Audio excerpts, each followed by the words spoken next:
ghostly mark. Cobwebs twine and shadows dance in this twilight somber trance.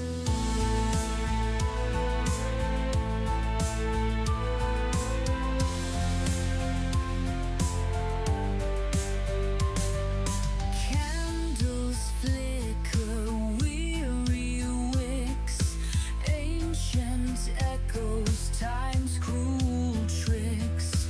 Marble figures, frozen pose, amidst the silent sorrow grows. Whispering shadows, secrets keep in the depths where night meets sleep.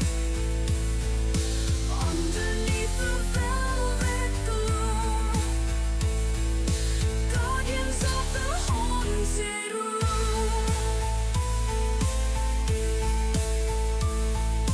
Chandeliers in crystal tears reflect forgotten yesteryears, softly chanting distant cries. Through the arches sorrow sighs. Gargoyles watch with stony gaze, guardians of endless maze. Pipe organ's breath begins to rise, filling air with mournful ties. Whispering shadows, secrets keep in the depths where night meets sleep. Underneath the velvet gloom, guardians of the haunted room.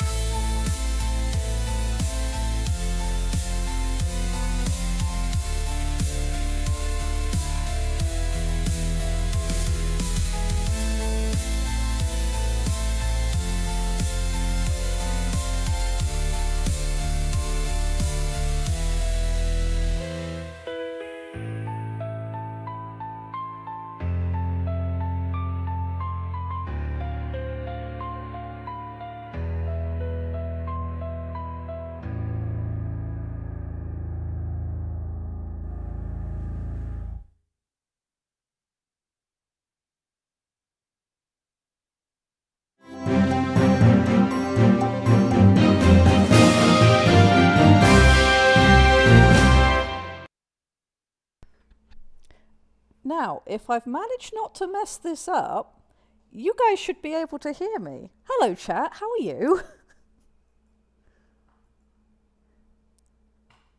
can see we've got Maze, we've got Leon, we've got Night Owl and Grimos and Digi, and it's good to see you all on a Friday afternoon, because we totally didn't immediately change my time slot from Mondays to Fridays after one stream. Yes, we do have sleepy doggos. I've got pup cam up big to start off while we do our initial rambling about stuff, and then I'll make it smaller when we start actually being, useful and creating stuff and pretending like we know what we're doing. I'm not on my own this week. If I've done this right, I should have an Aiden. Say hello, Aiden. Hello, Aiden. Good job. You're welcome. And if I've done that right, chat should be able to hear you, and I'm sure they'll let me know if you're too loud or too quiet. Well, okay, I'll keep talking until somebody tells me yes, no. You hear no Aiden? Hear no, Aiden. What? Oh no, yeah, in fact it is doing the thing where it's not doing the thing again. Let me see if I can fix that. I don't know, because it was working right before we did this. If things go black, don't mind that. It's fine. I'm just checking the thing. Let's do that and come back here and to there we go. It appears to be working. Do we now have an Aiden? So, do we? Okay, yes. Okay. We're yes. I have no idea why that happened. It was working when we booted this up right before I hit go live, and then OBS was just like, no. Yeah, originally y'all were hearing me through her microphone from across the room. So yeah, yeah. That sounds like I'm going to need to be on the ball with my mic at the minute because my sensitivity is going to need fixing. And I will look at that a little bit later on. Okay. Yeah, we'll play with But that. yes. Aiden, just don't talk too loud today. Oh. But yes, Yes, you guys are obsessed with crabs. So Monday was a time, as those of you who were here know, I had a hell of a lot of tech issues, which resulted in a 12-hour tech session on Tuesday to fix it all.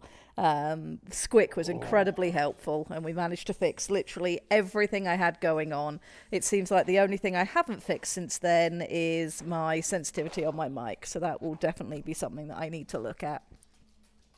But we now have the music stuff is working, and the screen transitions are working, and the pup cam is working, and Aiden can be here, and I'm very, very happy. But not as happy as I was with just how into all of this nonsense you guys were on Monday. I was pleasantly surprised by the engagement, and I'm really hoping you guys will be down for doing some stuff today when we get there. I've got a questionnaire for us to work through and make some decisions about what we're doing with Shoal so that we can start putting some things together. And we will go from there. I also have some stuff ready for next week as well. Doctor Who's the Chef has sent me his setting to review over the week. So next week we're going to be looking at a Beeple person's writing, which will be really fun. So I'm looking forward to that. How are you doing, chat? Have you had a good week so far? well, I'm not chat, but yes, ish. Yes, Apart ish is a from good start. Tuesday, apart from Tuesday's frustration with technologies. Yeah, it turns out when you're having tech issues with Windows, the first place to look is your BIOS. But you know. Yeah, apparently. What cursed shit have you assisted in, Grimos? Tell me about the cursed shit. Oh boy. Heckmanistan, give it to me. I wish for cold and snow. Haven't seen snow in years. Oh, Beeple Chan things. Oh no. Oh no. oh I god. have seen a range of images from Cookie and Ducks and probably other people. And oh god, whoever invented Image AI, we need to have a word with them. We need to have a very strong word with them. It's being used irresponsibly.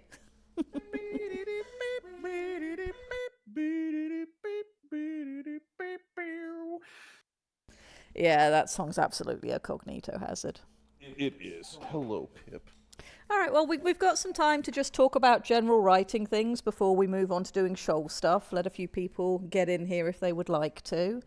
Um, I'll open the floor to chat to see if there's anything in specific you guys want to talk about to start today. Otherwise, I'm going to go off on stuff of my own, and I don't mind which we do. Ah. Meanwhile, I have a doggo attempting to give affection, but his dew claws are pointy. His dew claws are very pointy. I mean, Mecha Leviathans is the long term goal for what I imagine we will be creating when we get that far.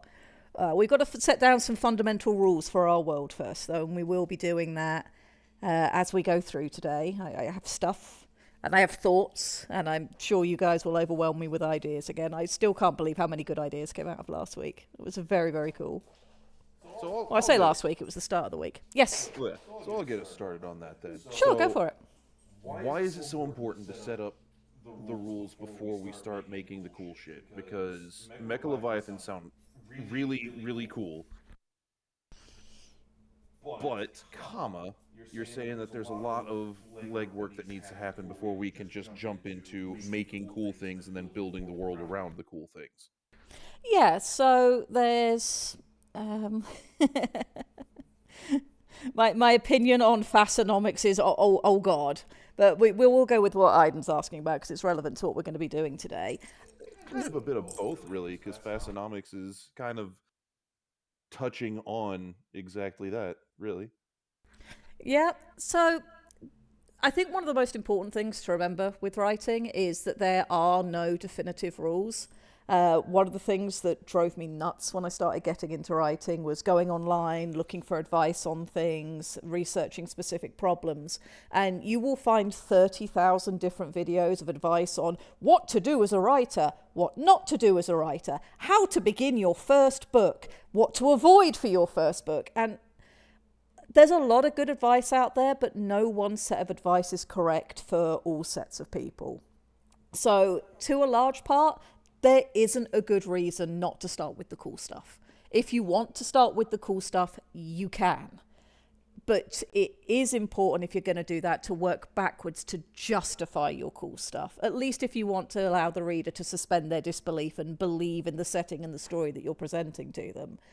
For me, I prefer to work the other way around. I'll start with a cool idea, which for anybody who wasn't here on Monday, the whole reason all of this started was in art circles, there's something called Mermay, where in May you draw mermaids.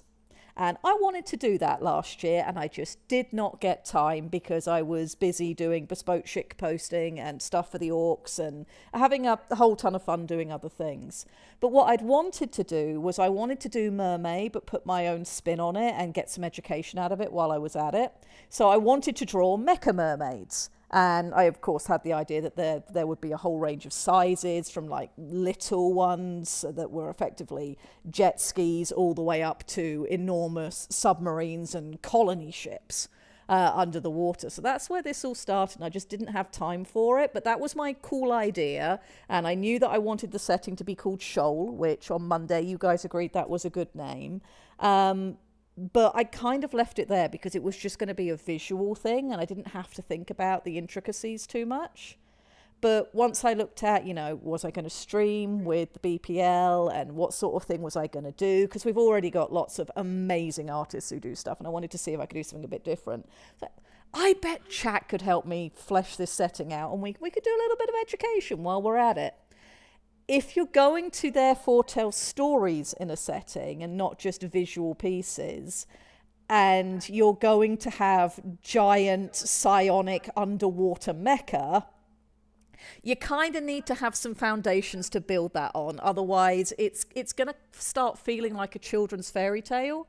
Children's fairy tales don't need to have a world foundation behind them because they mostly exist to inspire young imaginations and teach morals.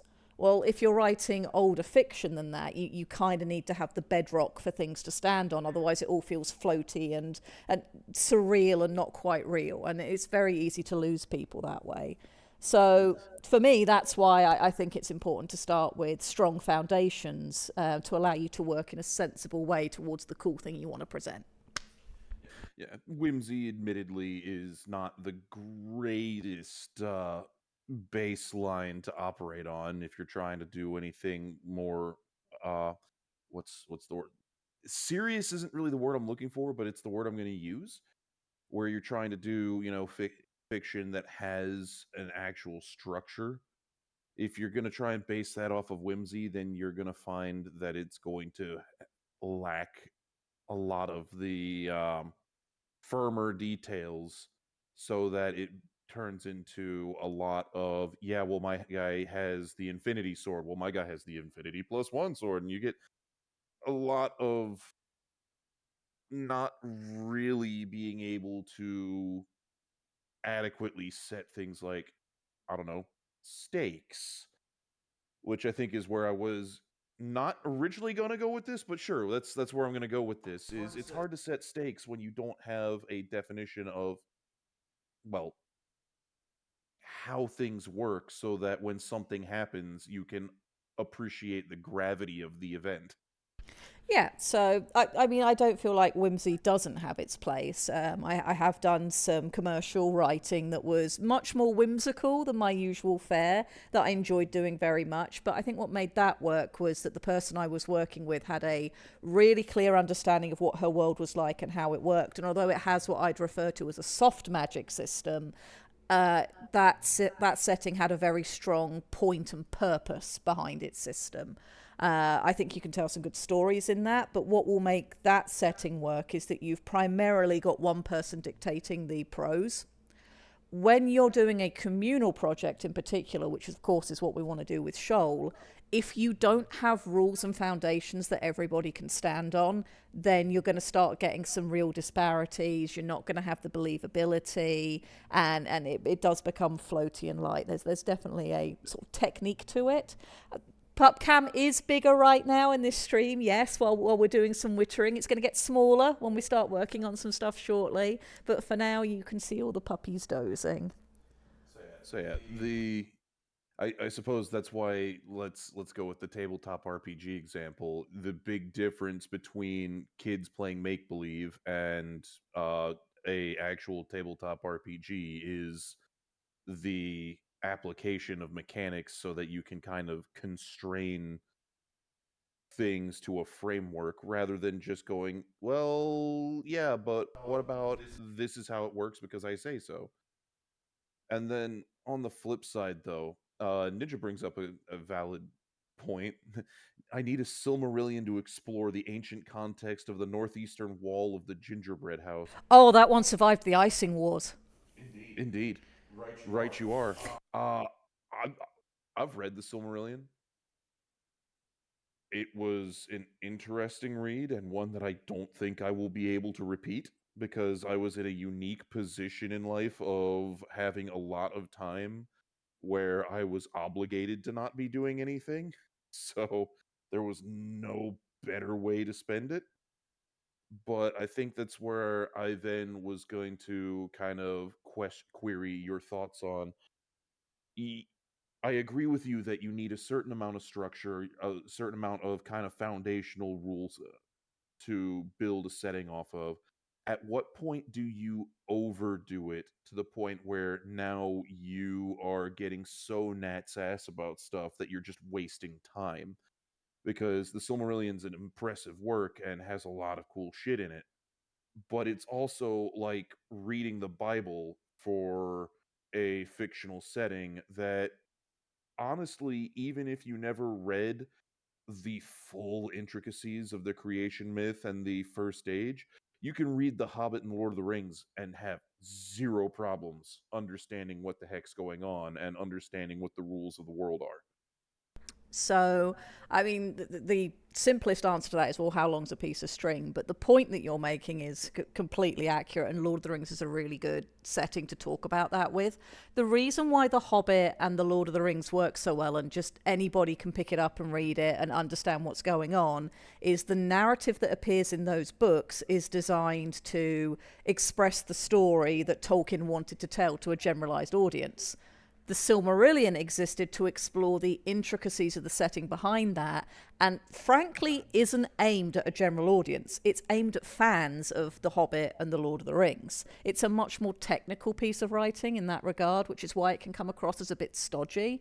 So in some ways it comes down to who are you writing for? And if you're writing something like hard sci-fi, then having that extremely technical detailed structure where you want to know down to the nuts and bolts, exactly how many berths are there on the Starship Enterprise, how many rivets were used to make Deep Space Nine. If you're going to go hard science and you want to, and admittedly Star Trek does have some flexibility in it, but you get the point I'm making is if you want to be able to really get into the nitty gritty for people who care about that, then to a certain degree, there isn't too much rule setting and exploration of that. But if you want to appeal to a generalized audience, or to have something be a little bit lighter, or appeal to people who like to at least have that touch of whimsy and the space for their own imagination, then you're going to want to leave some space to allow gaps to happen.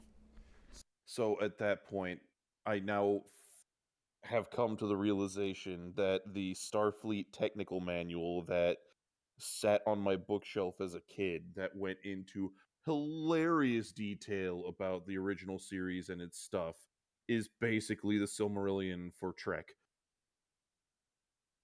Okay, that's a realization I didn't realize I needed in my life. I'm glad to have brought that to you. I can see we've got a message from Quinlist.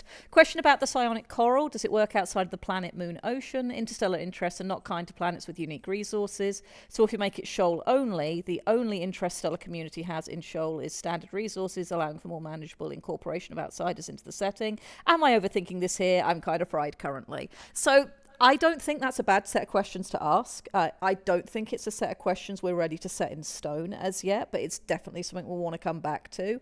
I have some thoughts on that, but I don't want to run away on that train until we've got some fundamentals underneath us. But I do think that's a really, really good question and a really good concern. And part of what will make that determination when we get there is what sort of stories do we want to tell within this setting?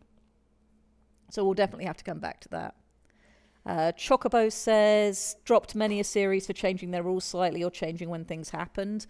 Yep, that can be a real killer for a series. In some series where you sort of get a slight shift in the rules because it's needed for a narrative that wasn't conceived at the beginning, it can be fine, especially if it's handled carefully and the author is paying attention to what they're doing. But the worst examples of that is where you get your Deus Ex Machinas, where you've had a system where everything has worked A to B to C the whole way through, but now I've written myself into a corner and my main character can't get out of it. I don't know how to solve this problem, so now I'm going to break the rules of the world so that things can just be sorted and my character can get on with the story that I'm here for. And that's where you start veering into bad writing territory. And it's very easy to do that. I so that kind of segued into a point I was going to bring up actually is the capacity for when you're building the rules to tie your own hands. Changes can be fine, but the worst is where they don't explain shit. The rules just don't exist. Yeah, facts, Yeah, facts. so that's going to bring me to sort of something that's very important when you're setting up a new setting is hard versus soft magic systems. Soft magic systems can allow you to get away with a lot more where you don't explain shit. However, the rules should still exist. You might not go into them in the extreme depth that you'll get in a hard magic system. For example, if we look at, and this is going to sound very childish, but it's there's a reason this series did so well. It's because it's got good world building. If we look at the My Little Pony series, the magic in that series is not well defined because it doesn't need to be. But at the same time, when things happen in it and new characters get introduced or new things are happening, you know when it feels wrong. Because for all you don't know exactly what the magic of friendship is or exactly how cutie marks happen and all of this other stuff, you know when something is incorrect. You know when a character has been written to just be able to do something that they shouldn't be able to do because the internal theming is so strong. The tonal dissonance there. And Ninja brought up a setting I was actually going to use as a example of that, which was Star Wars. And Yes. Star Wars, so if you'll entertain me going into a bit of a, you know, segue here, just pardon the snorting, my apologies. Star Wars, looking at the original trilogy, the Force was explained as the mystic energy field that binds us all together, etc., etc., and it's never really clearly defined what the Force is or how it works because it doesn't control the Jedi's actions, but at the same time, the Jedi doesn't control it. It allows Jedi to block bullets with a laser sword, to deceive and trick people and scrombulate brain meat. It allows a bad guy to literally just kind of choke a person through the TV until their neck pops and the soul leaves the body. And it was what you're describing as a very soft kind of magic system because it was space magic in the most literal sense. They're space wizards. Yeah, they are space wizards. And when you're looking at the original trilogy, the soft magic of the system works because you had one core team that was behind it who were all on brand with a core theme. The theming is what carries things like My Little Pony, Star Wars, because you've got a team of people who are all working from the same page, and they know the sort of messages and stuff that they want to put forward, and everybody's sort of working to their own set of rules, even if those rules aren't particularly defined. So the original trilogy works really well. Where it starts to fall apart is when you move outside of that, because at that point the vision has changed. And because you don't have these hard rules put in place and you're bringing in new people, you don't have the design document for everyone to work from. However, the Palpatine problem has a slightly different thing that brings it through that's not quite what we're talking about. Suddenly Palpatine doesn't happen because I've written my story into a corner and I don't know how to get out, and I'm going to Deus Ex Machina because I didn't write reasonable rules. Suddenly Palpatine happened because this is now a commercial product and we're trying to sell nostalgia on known names. We're not going to try and write a new bad guy to engage you. We're going to pick up one that we've already got and get you to come in because you will enjoy the slop, you will eat the insects, consume, which is a slightly different problem, and that is definitely a different rant at some point. So I'll tie it back to the soft magic setting and the rules based thing, because I think it's a little bit of both. Also, hello, Tired German. Good to see you, dude. Ninja, again, alluding to what I was going to get at, is you got the original trilogy and it sets the tone and the theme, but it leaves it very nebulous. But everything that you see is within the realm of, okay, this makes sense in compared to what I've seen so far. So when Palpatine proceeds to start tasing the crap out of Luke at the end of Return of the Jedi, it the suspension of disbelief is still there, because it's not any more extreme than Darth Vader again strangling a man through the TV across the vast gulf of space, because he's talking to a guy on a completely different spaceship. So it all kind of makes sense. And then we get to the prequel trilogy where they tried to firm up their magic system when they introduced the midi-chlorians and something, or Yep, where you suddenly get, oh crap, I now suddenly really want rules in my system that didn't have these defined rules, and I have not thought this through. Also, we're going to get onto one of my rants in a minute about respecting your audience and how the prequel trilogy didn't respect your audience. I'll come back to that, though, and let you finish. It really didn't. But the Palpatine problem is the same as it's the same as a handful of other problems in the sequels. The hyperspace ramming speed. Everybody gripes about the Princess Leia, spacewalk, which I'm not as upset by compared to some things. I'm more upset that when she got sucked out into space, she didn't just, die like everybody would in rapid decompression. But, okay. Or the fact that the bridge wasn't just obliterated from the direct hit in the first place. But you get Palpatine coming back, and again, they tried to explain it based off of this, that, and the other in the Force. And again, you kind of hit it on the head. Thematically, it was such a wide deviation from everything they had done up until that point that you look at and you go, no, this just doesn't work, because it is a tonal shift from literally everything that we've experienced previously. There's a lot about the prequel trilogy that I will forgive. Midi-chlorians are awful, but at least in how the Force is used in the prequel trilogy, largely it still kind of works within the framework the original trilogy set up. None of the things that they do in the movies, or in the prequel movies, is too ridiculously over the top as far as what's, within the framework they'd already established, loose as it was.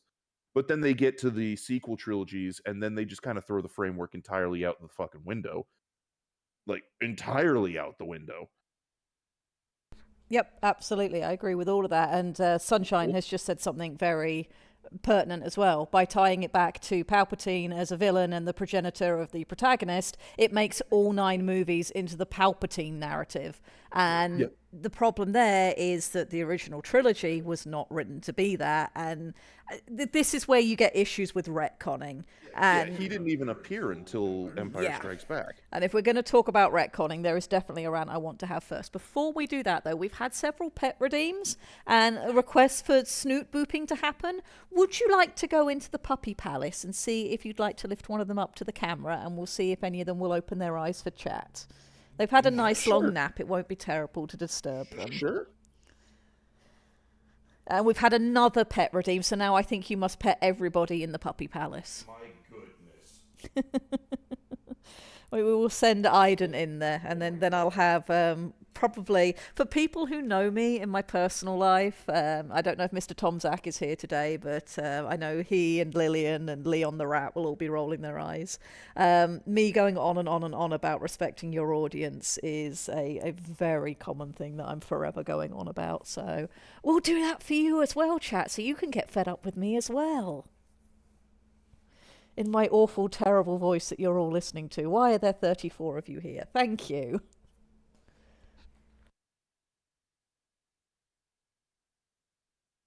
Yep, pups are about to have love. Aiden is getting himself ready to enter the puppy palace. Hand washing and the like has to happen. Yep, throw some lights on. That sounds good.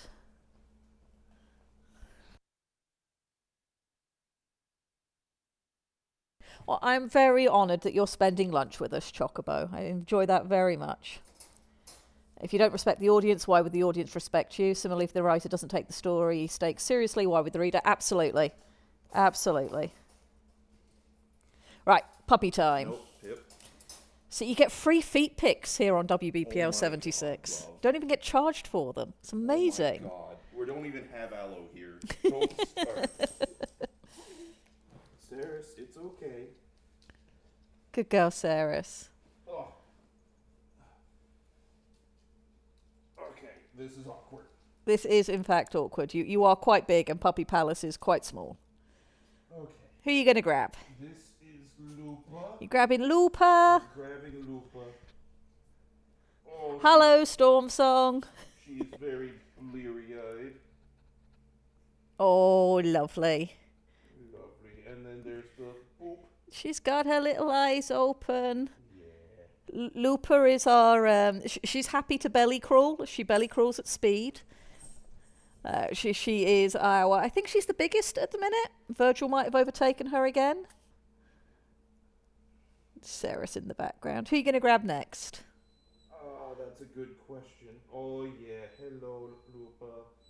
Yeah, we did talk about ponies before you were here, Storm Song. I was talking about how My Little Pony does really well despite not having a hard magic system because the world building is good. So, the other two have decided it is Sippy Sips time? Oh, the other two are feeding? Yeah. Okay, then we can't really pick them up. Maybe give Ceres lots of pets. No. Pip! Pip can't get Pip, come here, my boy. Come away. Good boy. Someone clip those feet and send those to the PPL and Hawks. Oh my god. Okay, well, while Aiden's doing that, then I'm gonna sort of move into the. Oh, you did a boop. I did a boop. But yeah, it's feeding frenzy. If it's feeding frenzy, then come out and leave them be. Yeah. Oh.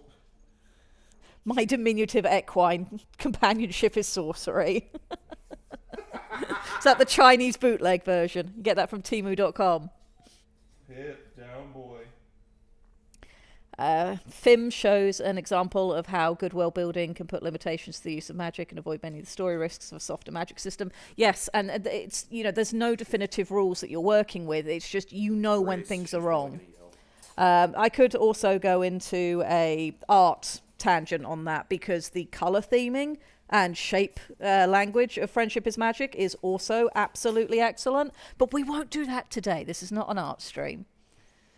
MLP is a hellish meritocracy where if you fail to find your place and adhere to the system, you have no way to improve your station in life. There's an art book out there for some My Little Pony concept work because talking about those sort of stories is something that the series didn't shy away from. And there is some really quite grim setting ideas that they had and stories that they could have told. And you can tell that they were passionate people behind that series who really did care about storytelling and visual arts. So I was going to have my rant about respecting your audience. So for me, the very fundamental of any art, whether it's music, whether it's writing, whether it's drawing, whether it's movies, is everybody in the world has the right to create whatever they want. And never let anybody tell you that you are not allowed to sit down and do whatever the heck you want creatively. If you want to sit down and write the world's most edgy fan fiction, you go for it. If you want to sit down and draw gory stick figure comics, you go for it. You are absolutely entitled to do whatever the heck that you want with your creative drives. The problem comes in is when you are then asking for a resource in exchange for it, and that's where things change. And that resource doesn't necessarily have to be money. You don't have to charge people money for there to become the need to respect your audience. If you are asking for time, if you are asking for attention, if you are asking for feedback, if you are asking for resources, at that point you are now presenting to an audience. And it's my personal opinion that you now have a obligation to give an equal exchange for those resources that you're asking for, whether it's time and attention or actual physical resources. And it's at that point that I think that the creative arts really gain their power and what makes humanity special. Because at that point you've gone from, this is something I'm interested in and makes me happy, to, I have this idea in the black space behind my eyes that nobody else can access, and I want to put it into a format that the black space behind other people's eyes can understand where I'm coming from. And you might want to tell a love story, you might want to tell a tragedy, you might want to say something comedic, you might want to draw something that pushes boundaries and makes people think. But at this point, you now are presenting to an audience, what are you giving them? And it's when you don't have that integrity of thinking about what am I giving my audience, and also thinking about who is my audience for this work, that you start ending up with bad media. Disney Star Wars doesn't work because the audience isn't the general population. It isn't people who are interested in Space Wizard stories. It isn't fans of the existing series. The audience for Star Wars is people with free income. Give us all your money. There is no creative integrity in that. You're not trying to tell a compelling story. You're not trying to present new ideas either to a new generation or an existing generation. You are trying to leverage resources. You are selling nostalgia. You're selling known names. You are selling something that's more shallow than a puddle to the audience that's engaging with you. And you've immediately at that point disengaged your audience, and trying to get them to buy into what you're presenting is immediately so much harder. Put that in comparison to, considering the channel that we're on, Tex Talks Battletech, where if the man could, I think he would try to avoid any money for that to the core of his being. But he has something passionate that he wants to put out there. And just from the first line of any video, you can feel that drive to connect with an audience. It took 11 years before he was bullied into taking a cut of the money that was coming in to fund the production. So, yeah. And I mean, it's not to say that creative works should not request compensation, because patronage and paying for art, whether it's visual art, writing, movies, video games, sculpture, like take your pick, is a well and healthy thing. Artists got to live. Absolutely. At no point am I trying to imply that art And isn't worth paying for. It absolutely is. there's also something to be said of making art for the sake of selling is not innately evil, nor is it innately creatively bankrupt. There It is. is, though, when that's the only point of why you're creating, which was what I was trying to get to. And if I didn't articulate that well, I do apologize. No. It's not that you're not articulating it well. I'm just trying to kind of expand on it. I don't even necessarily feel that it's inherently a automatic bad thing if if you are making something specifically with the sole purpose of selling it, but comma again, this goes back to the respect for your audience. If I am going to look at something that is being made specifically to sell, to make money, and that is the primary creative drive, as long as you wear it on your sleeve and then at the same time are willing to make it a quality product. And that's really where I feel that, say, the sequel trilogies dropped off, is they didn't make a quality product. They made a, like you said, they were trying to cash in on nostalgia. You can make something that is just a cynical, I am here to make money off of this, but as long as you do it with genuine quality, then it still has some merit. At that point, though, it's not something that you're cynically trying to make money off of. It's something that it's a product you want to sell. Let's look at, I mean, what example I could we use? suppose There's the lots of pride in your things. work is a It's not just thing. pride in your work, but if if you're making a product to sell that you're not trying to be creatively bankrupt and just thinking about the money, then you're going to sit down, you're going to go, okay, I'm making this thing. I want to write a book, and I want to make a lot of money writing this book. I want it to appeal to as many people as possible, and I want to make my living off of it. And my pure goal sitting down to write this book is that I'm going to sell it and make money.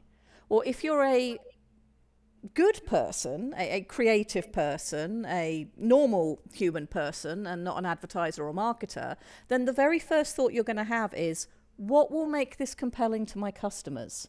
And at that point, you're immediately engaging with the creative process, which is, well, they're going to want relatable characters. They're going to Yeah. want a story that I can follow. They're going to want stakes that are meaningful. And you begin to build a true creative work. Whereas, of course, what Disney has done with the current Star Wars franchise is stick Palpatine in there somewhere because people will pay money for that, which is a very different thing. I'll use a different one as a, this was brazenly a nostalgia grab and brazenly a cash grab, and it's kind of related to what Seven Blue Seven was talking about, the cartoon properties of the 80s. Um the first Bayformers movie. Michael Bay's first Transformers flick was, by all accounts, every bit the same amount of just brazen nostalgia cash grab that the Star Wars sequel trilogy was. But at the same time, at least the first one, I will look at and go, you know what? At the very least, this is a dumb movie I can turn my brain off and then just watch a combination of attractive people on camera and shit exploding. And See, I yeah, disagree with that because I don't feel it was as soulless. Now, don't get me wrong, I'm not exactly the world's biggest lover of the Bayformers franchise, but neither am I. that first movie when it came out, wasn't soulless. It was perhaps not the world's deepest puddle to draw from, but the special effects that were used in it were overly grandiose and expensive, and they didn't need to go that way, but they did because they wanted it to have a unique visual style that was compelling at the time. And if they used it more sparingly, I think would still be quite compelling. There was also the intention to put in a very easy to follow plot with easy to follow stakes because this was designed to be aimed at a younger audience who perhaps weren't into Transformers yet. And Yeah. yeah, you're selling a nostalgia, you're trying to get new people into buying the toys, etc. But what came out of that was a genuine creative process, even if what sparked it off wasn't necessarily as noble as, you know, Yeah. some great art out there in the Yeah, world.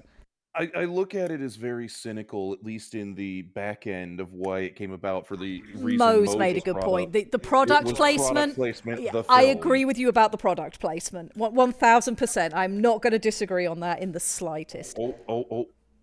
Freya's on all fours and toddling about. She is. I can see that Seven has said that Aiden is quiet. I have turned him up once. Is he quiet for anybody else? Testing, 1 2 3, testing. Am I quiet? Am I loud? I can be very loud if we want to. I can be louder, people. But the political kowtowing, yeah, that as well. I'm just not as English as he. That is true. That is factually accurate. Okay, so most other people can hear him okay. Then I'm not going to tinker with levels. I don't quite know what's going on there, and admittedly, audio is not my strong suit. So we're just going to leave things as they are. I'm really sorry, Seven. And I will also kind of circle back to previous subject. Bayformers is a good example of they didn't really set up any kind of basis for the series, which is why, especially once you get to the sequels, they're literally just making bullshit up as they go, and you just look at it, it's like, well, um, the first movie was the one and done, and it all made sense, but now this shit is just kind of like, why? How? None of this makes sense in the context of what you've already set up. There are no rules, there are no stakes. We're just blowing shit up for the sake of blowing shit up. So, just to bring it back Yeah, to and it is world why building, the Transformers movies, you know, you kind of drop off of them as they go on. The first one was fine. It didn't deserve to win any awards, in my opinion, but it was fine. The sequels absolutely suffer from all those issues, yes. yeah. And I mean, so I think we've danced around this point pretty much this entire time. The amount of world building you need really just depends on who your audience is. Going to the respect your audience piece, if what I'm looking at is trying to make something like a pulp adventure for I'm gonna go and comment on Indiana Jones. I haven't played Indiana Jones and the Great Circle yet. From what I'm hearing, I am very interested to. But Indiana Jones and the Great Circle, if it is what I've been hearing it is going to be a throwback to the Last Crusade, Raiders of the Lost Ark, Temple of Doom, the OG trilogy. And this is where I will bring up a movie that I normally refuse to acknowledge, which is Kingdom of the Crystal Skull, as again, it is very possible to do too much world building or to just, deviate from established rules. In the first three indie movies, there's really not a hell of a lot of basic rules that get set up. Indiana Jones is a American. He is a professor of archaeology, and he goes out looking for historical artifacts, usually of a religious nature. And the other big rule is that Nazis are bad. And beyond that, there's a whole wide realm of antics that they get up to in ever increasing pulp schlock filmmaking. And the thing about pulp is that you don't really need to be too hard on the rules because you don't want to you tie your hands when you're coming up with some kind of new crazy scenario. Look at Sky Captain in the World of Tomorrow, which did the flying aircraft carrier, which was completely out of left field, but in the context of pulp, it works. Or the wall of sand sequence from The Mummy with Brendan Fraser. Like they're pulling shit out of their hat, but they're pulling shit out of their hat that's thematic. Kingdom of the Crystal Skull, suddenly you've got aliens, and now it's a lot less. It flies in the face of everything that had been established. So, Similarly, in Crystal Skull, the Crystal Skull had too much use in the movie. In the previous indie flicks, the MacGuffin, the artifact, whether it's the Ark of the Covenant or the Holy Grail or the Sacred Stones, get actually very little screen time so that they don't have to run the risk of overplaying their hand. And it means that the Ark of the Covenant is the big thing they're fighting for, and it's a Deus Ex Machina that works because it's built up to the whole movie long. Sorry, that was long-winded, I know. so the reason why Kingdom of the Crystal Skull doesn't work. A lot of what you just said is completely accurate and very much agree. But I think there's a little bit more complicated stuff going on. Or in some ways, it's less complicated than that.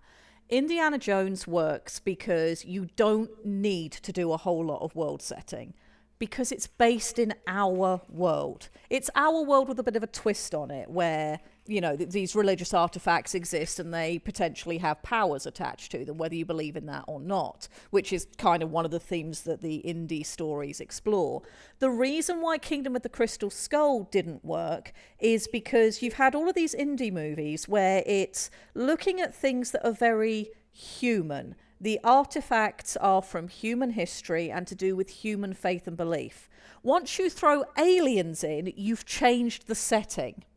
Yeah. And people didn't necessarily sign up for that. They didn't consent to that. It's not what they walked in the building for. I think if you had that story with different characters and didn't call it Indiana Jones, people wouldn't have reacted to it as badly. I still think it wouldn't have been the world's greatest movie by a long shot, but I don't think it would have felt so offensive to the legacy that it was borrowing from, because it fundamentally changed one of the unspoken rules of that legacy, which is this is based in human history and basically very much the gaps in history, in our own history. Aliens completely change that and it becomes a problem. So I don't think it's even to do with how much the MacGuffin of the story is on screen as it is to do with that fundamental shift in what you are being expected to suspend your disbelief over. Yeah. And I guess the MacGuffin screen time would be a conversation less about world building and more about the virtues of Chekhov's gun and the overuse of it. Yes. But you just brought in a valuable point about, it changes the rules. I mean, let's look at BattleTech. Again, a very human setting. For all it's about giant robots, the background lore of BattleTech is human stories, human politics. And then there's going to be folks here who will recognize it when I say I think it's Far Country is a book where suddenly aliens. If I'm not mistaken, it's the only book in the the library of BattleTech novelizations that introduces a sentient alien race, and it's panned by everybody I've ever heard mention it for probably a very good reason, very similar reason. And that was at least standing on somewhat understandable shoes, because the BattleTech is a story that's set in the grander reaches of space than beyond our own planet. The idea of bringing aliens into that isn't in itself inherently stupid, but at the same time, like you said, it's not what people go there for, and it's bringing in an element that perhaps doesn't need exploring in this medium. Somebody else just brought up a really good point I wanted to go back to. Ogawa said, Indy should also be somewhat competent as a main character. Degrading the main character of such a franchise always backfires. Indy should never have passed the torch, and if he did, in a more dignified manner. Very much so. And that's again, this sort of retconning, and you're not coming at the story with the story is your primary focus. You're coming into it with outside things affecting you, which is, well, Harrison Ford isn't going to last forever. We want to bring on board a new hero. We can merchandise a new hero, etc., etc. And at that point, you're not giving the respect to the story that it deserves due to outside influences, which they're a thing. They're always going to be a thing. And in some cases, they can be very, very useful. But it's a very difficult line to walk, a very, very difficult line to walk and get that right. Yep, Castus, that's very much the point I was going to make. And to answer the whole, the diminishment of Indy and he should have gotten a more graceful handoff, I mean, they honestly could have. Look at what they did with Captain America in the MCU. They let Cap have his crowning moment of glory at the climax of Endgame and then go out on his terms, so that you see old man Cap, but that is his reward for all of the things that he did, rather than you watch him degrade in real time. It's because at that point, what you've got is a story that is allowing a character arc to complete, rather than a story that is trying to bring in a new, younger face that you can make merchandise off of. And that's going to be two different rants for later weeks. One is going to be on the problem with superhero storylines, because I have opinions. And the other one is going to be on, my brain's just gone dead. Oh, the importance of the words "the end." That's another one that I have big thoughts on. And then there's the other, a third one that I would posit, which is a discussion about the importance of agency in your characters. That even in movies like slasher flicks where the victims have very little control over events, they still have some. And by diminishing the main character, you're stripping agency from their hands, and nobody wants to see somebody just get punched in the dick for an hour and call it a movie. That depends. Is it a really obnoxious teenager and I mean, fair, fair. Freddy's after them or something? But that's its own conversation for another day. Yep. That would be a nice Halloween one to do if we're still doing this come October. If you do bring that one up, then I posit you need to discuss The Magic Sword, the movie, because oof. I posit that if we do that stream at some point, I will probably need to have a talk with Boss Bear and see if we can get Lillian Harper of the Orcs in here, who has a phenomenal understanding of horror movies and horror movie storytelling, the language of cinema, the art of cinema, and I think that would be very beneficial. A film analysis of Hardcore Henry. Yeah. So anyway, back to the world building piece. I guess that's before we go into talking Shoal, because we're coming up for the first hour. Actually, where's the time We gone? are. We've been ranting. Ranting We does have, that. we have, we have. But coming into Shoal, the question then is how much world building is appropriate, and the answer to that is, well, what style of setting are we talking about? Because if it's a pulp robot setting, then maybe less is more. Whereas if you're wanting to get very detail oriented, maybe we're talking a much more firm sci-fi setting for a much more severe, a much more into the weeds audience, a much more serious audience. Because depending on tone will dictate the appropriate level of background building. Yep, as does who is your intended audience and their age range. Yeah. Some of the things we've talked about today, if you want to do a hard setting, then you're probably going to be aiming at an older audience who can understand that. If you're doing a soft setting, there's a world of difference between the soft rules of Star Wars and My Little Pony, because the age ranges and demographic that you're aiming at are very different. And that, I again, think plays into where places like Hollywood are going amiss. And this is something, again, that I wish I had Lily here for, because she's very knowledgeable on this. But Hollywood has this sort of golden standard that they're aiming for, where every movie they make will appeal to every single person, and that's just not practicable. And you're not going to do good world building if you're trying to make all of the people happy all of the time. All you're going to do is make nobody happy none of the time. I don't know if I'd go that far, Leon. Yeah, double Desir rants are a thing. I mean, imagine living in our household. It'd be awful. Indeed. That's another good subject for a later stream. Seven Blue Seven bringing up the cultural phenomenon of deconstructionism. Yeah, and there would be a really good sort of side tangent to build that stream together of talking about tropes and cliches and how culturally we look at those. At some point, I'd love to talk to you guys about the rise and fall and rise again of the humble prologue, because that's a thing. I've got so much to rant at you guys about over the course of the year. If you'll stay. So how many rants are going to then turn into a pillorying certain bad books?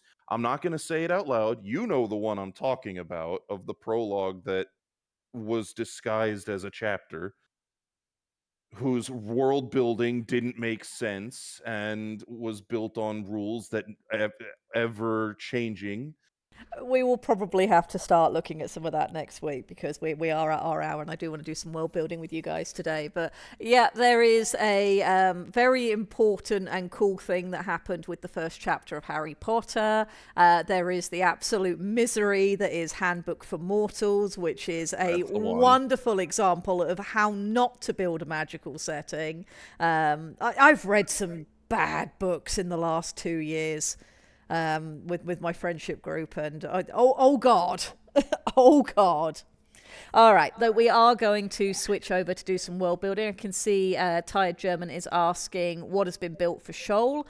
We are still working on that. Effectively on Monday, what we did was a whole lot of initial brainstorming, and I've started pulling some stuff together. If you give me just a minute, I'm going to shrink PupCam, which I know is like, you know, the ultimate evil, but I am going to shrink PupCam down a bit so that we can see what we're doing. What's Rail saying?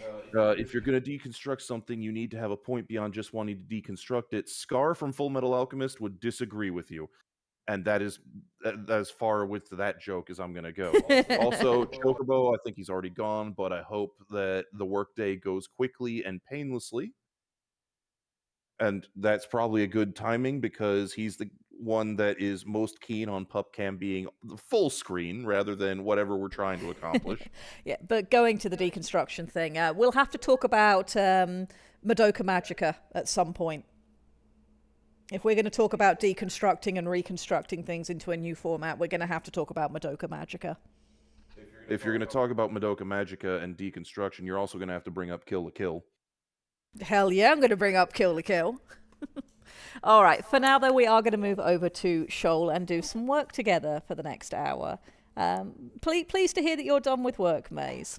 All right, so when we were talking on Monday, we had an initial look at a compendium that I've been building for my own setting, Hevna, and some of the things that are in there. And we're going to try and do the same for Shoal as we go through things. So I've got an initial table of contents over here. None of it has any actual content in it yet, but you know how we're going to build things.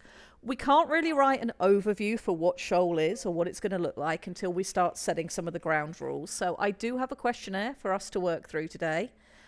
See if we can start setting some things down. And what I'd like to do over the next week before I see you guys again next Friday, because I'm streaming consistently on Fridays now, I'm going to try and put together a Google Doc or a PDF of what we've decided so far and make that available so that you guys can access it and, you know, see what we've done so far for continuing streams. So let me move this window over to... No, that was just my notes from you guys. Where did I put it? Here we go. Here we go. So I was hoping today that you guys might spend some time with me working on the astronomy and geography of our setting, and we'll see what we can put together. Needs more crab people? We will absolutely get to building crab people and crab mechas at some point, but first we need a world to put them into. Otherwise they're just going to be hanging out in space, and that's terrifying. I mean, that's worked for some settings. Gratuitous space battles are cool. That they are, but people have to come from somewhere, and unless you're just a free roaming space squid or space bear. Space squid!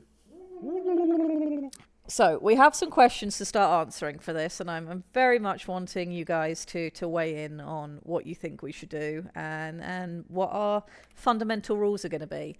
So the first thing that we need to put into stone, and this was something that Kai was talking about on Monday, what do we want space to be like? What sort of setting do we want this to be? Kai was talking about how there's some settings where space isn't like space of our real existence. It's not a huge vacuum with planets and different galaxies and etc. spinning through it, but is perhaps filled with ether or things can swim through it. So do we want it to be analogous to the real world? Do we want it to be fantastical in some way, somewhere in between? What do you guys think? What should we do? Meanwhile, I'm adjusting puppy cam for maximum puppy.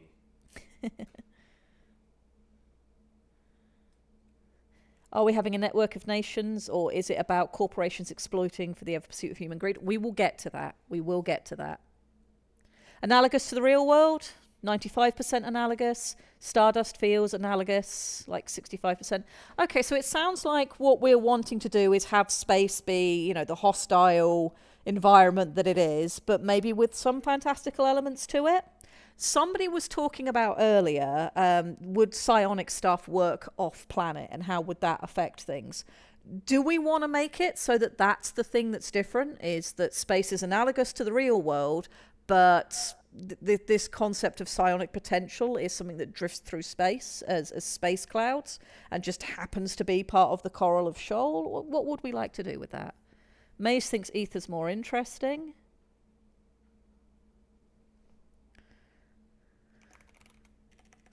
Helps if I can spell.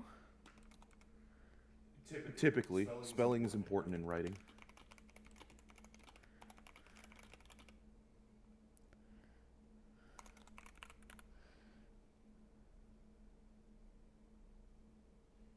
So Howells asks a very valid question. If we lock into the psionics, what do we lock ourselves out of? Potentially, we don't have to lock ourselves out of anything, but if we are going to set some hard and fast rules, then we do need to consider that. And it doesn't have to be psionics. That was just a suggestion. Make space murky void. Light or energy from the bright solar entities is what is seen, but a blinding space fog leads so much more unknown. That could be interesting. All right, so now actually I've got a follow-up question. Rail's got some good ideas here, but go ahead, Aiden. So, is this a setting that we want space to be a major factor of, or do we want to keep it largely terrestrial? Because, I mean, and if we want space to be a larger part of the setting, as you know, part two of the question, do we want to go space as a larger part of the setting with, you know, multiple or first contact having been made with other spacefaring races in the vein of Star Trek, Star Wars, Mass Effect, what have you, or keep it similar to something like Gundam, where it's early days of space colonization, where you have space being a part of the setting, but it's still a story and setting contained purely to the area around the home planet and the core species. Definitely a lot of elements to think about here, and we've got some really good ideas coming in from chat as well. The concept of if you take psionic stuff into space, you use up the resources that are there, which makes bigger ships more viable because you can grow stuff to replace what you're using up. Areas where psionics are limited to certain systems, like the area near Shoal has psionic supporting ecosystems. Once you get away, things are non-psionic-y. If the coral enables psionics rare in the setting, because if psionics are rare and it can work off world, then you've got melange, like the mind reading. The space. So I do think you brought up a really good point there, which is, do we want to be able to tell stories that take place outside of the world, or are we just going to stick to telling stories on world? And for that, I think we need to do a poll, because you're right, that will make a big difference in how important what we're talking about is. So give me just a moment to do a poll, and we will figure that out from there. It also kind of informs just how much space you need to look at, because Mo's idea of the murky void is a lot easier to just develop from the perspective of the world if you're only keeping it localized, whereas if you're trying to set up a interstellar uh setting, then having the murky void is no longer just a matter of the local perspective, but a matter of universal fact that you then have to take into account for literally everything. Whereas if we're staying more local, I mean, if it turns interstellar, it could be that they're in a nebula, or it could be that space is just completely fucking weird, Twitch or is giving this, me that, or an the other. error, for goodness sake.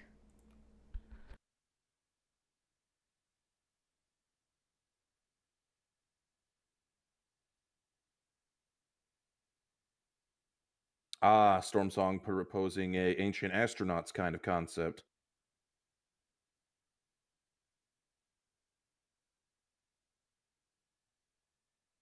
Sunshine, you are correct. Having the setting scale be huge and the story scale be local. I mean, again, since we brought up Dune, the story of Dune takes place on Arrakis, but the setting is interstellar in scale, and the politics are drawn from a much wider setting. So the real question that I'm proposing we The ask thing is, there is with June, it's a case of you need to know these stories that happen beyond Arrakis yeah, itself for Arrakis to work. So that would be it's still an interstellar setting, even though you're keeping the narrative very focused. well, yeah, that's what we're saying. So I guess really the opening question is the scale of the setting, and then we can get to the scale of the story.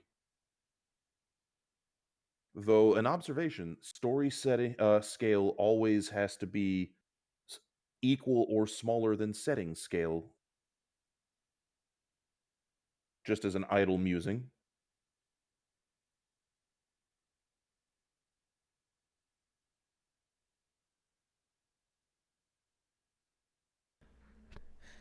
Sunshine's just said something I think could be really fun. And like June, shoal might be very vital if the coral or whatever is vital, so the setting focus can pressure the story. What if we had normal coral spelt normally, but coral that's psionic spelt CHORL, as Sunshine just put it? Yeah, no, that'd be cool. If Shoal is like June, you'd have a very good reason to have very capable mechs on planet and fighting. Yes, and that's why we need to figure this out now, is so that we know what we're working with for why mechs. Why do we have the underwater mecha? Yeah.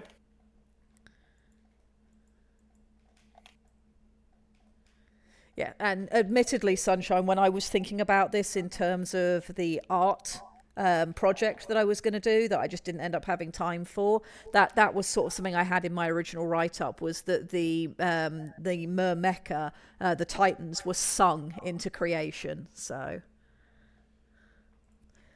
the Yeah, basic so resource harvesting? basic resource harvesting is always going to be a understandable use for mecha, but if you're then also looking at, we've got interstellar issues, we've got off-world trade networks, that will affect where mecha go from that. You won't have just those. Looks like poll concludes with a 4-2 Okay, so we want split. to stick with mostly on world, it looks like. Yeah, at the very least, planetary, at maybe near space, but not reaching to multiple worlds or Okay. interstellar So I distances. think what that's going to mean for us in terms of thinking about space itself is that it's primarily going to be analogous to real life, but with some fantastical elements that have not yet been explored. Yeah.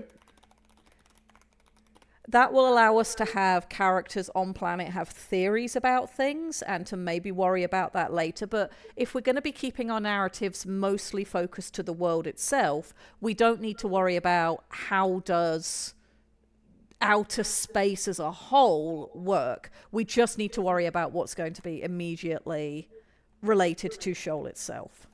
It also addresses some of what Quinless just brought up. If we make the setting psionic centric and uniquely functional to Shoal, because it only gets off-world influence but more unique world flavor develop. Yeah, I mean the thing about setting it to local star system, local planet specifically, as far as the scope of the story, is you don't actually have to define if the psionic shenanigans are unique to the planet the setting's based on. It leaves the question open so that you can have a story exploring if that is or isn't a thing beyond the near scope. Yeah. Okay, well, we've made our first decision. Let's see what else we're going to do with this. So, we're going to stick to what's going on in space as a grand whole, doesn't necessarily matter. We're just going to stick with the system that we're working in. What's the star system of Shoal like? Obviously, we've got our own star system where we have the sun in the middle. We've got X number of planets. We've really only got the two gas giants. We've got two ice giants. Pluto is a thing that we constantly shout about, and Earth is a very, very simple planet. It orbits the sun, the moon orbits the Earth. A year is a consistent number of days. The lunar cycle is very simple, effectively. Is Shoal as simple a system where things just happily orbit each other and are in a very stable state? Or are we going to have a system that's perhaps more primordial, where we still potentially have planets crashing into each other? What sort of thing do we feel like for that? I know that last week there was some discussion of having meteor activity be a facet on the base of it would allow the introduction of exotic materials and metals for the characters and their culture to work off of that they may not necessarily have access to in their undersea environment. So may say Competing solar binary star would be bodies, interesting. binary. Yeah, so I know one of the things that we talked about on Monday that people seemed to quite enjoy was the concept that Shoal is a moon orbiting a gas giant, which would be very like Jupiter, which could lead to some very interesting ideas if we still want to do that. Yep. Grimo Um, says lean towards stable with some flavouring, like occasional meteoric activity. I think that would be reasonable. If we're going to be sticking to mostly telling our stories on Shoal, then having the system itself be fairly stable into, it's a strong independent star system. It knows what it's doing. But of course, if we're orbiting a gas giants are going to pull in meteorite and asteroid activity. And of course, that's going to affect our tides. And we could have other moons. it's a strong independent star system. It don't need no sun. Also, if I might make a brief interruption, so Frozen Hawk hunts. This sounds cool, but lost. So, um, quick recap: the shoal setting is being built in as a community project. So, right now, as it stands, we're getting the very, very basic building blocks set up. So, you actually haven't missed a heck of a lot. Last week was mostly just kind of throwing ideas at the wall for future discussion. This is the first session of actually nailing down some of that discussion. So just jump on in. The core concept really is undersea mecha setting, and now we're just trying to figure out just what kind of scale and scope it is. Let's start really simple. How many stars are in this system? Do we have? Do we have just a single? Do we have a binary? Do we have a trinary? What do you guys want to have?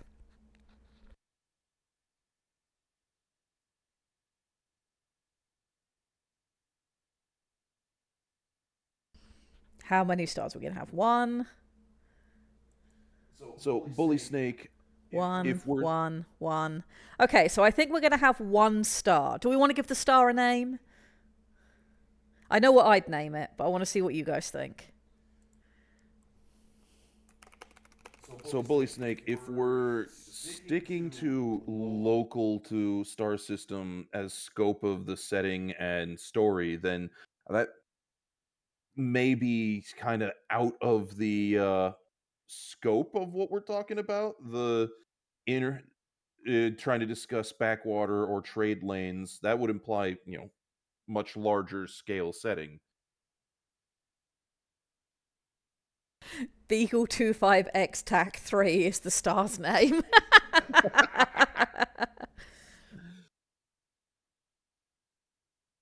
Gleeban 7. So, if it was me, because this is coming back to my visual arts and all the things that I do, we've named the planet Shoal. We're going to be having underwater mecha. We're using words like Leviathan, Titan, etc. I would name the star Mern.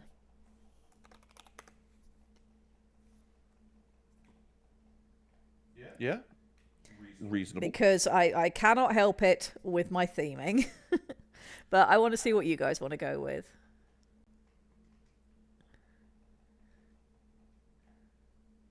Quinless likes Mern. Sunshine likes Mern.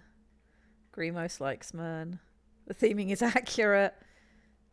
Cassis, Mern sounds mythological, like Sol and Luna. Yep. Yeah, kind of does actually. Short and sweet. Mern is goob. All right, then I think we'll go with Mern. It does seem to be fairly popular.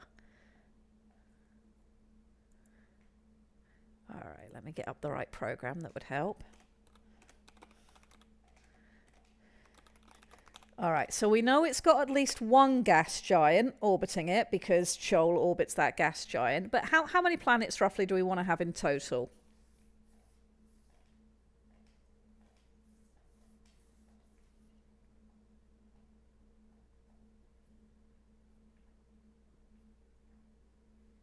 Two D6 plus 4. Ah, yes. Storm Song, my brain hurts just thinking about that. No. 2d6 plus 4? We could do that, Grimos. Do you have those dice to hand, love? I can easily procure them. My backpack is here, and it has my dice pouch in it. Also, Storm Song, you're talking about trying to Matryoshka doll moons.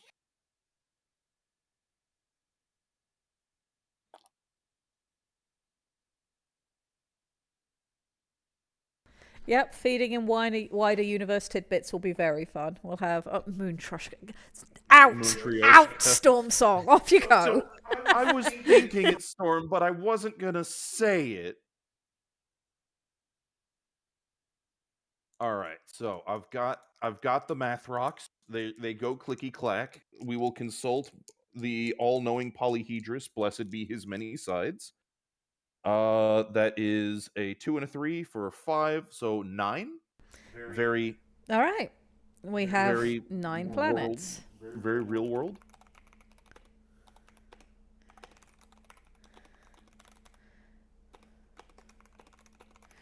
Any moon-powered entities would be overpowered. In the name of the moon.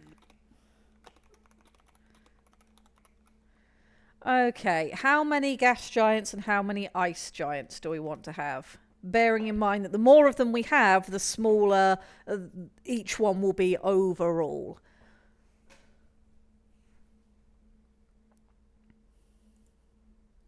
I'm also going to presume you guys know the difference between gas giants and ice giants, seeing as this chat has a hell of a lot of nerds in it. I have absolutely no idea. You have no idea?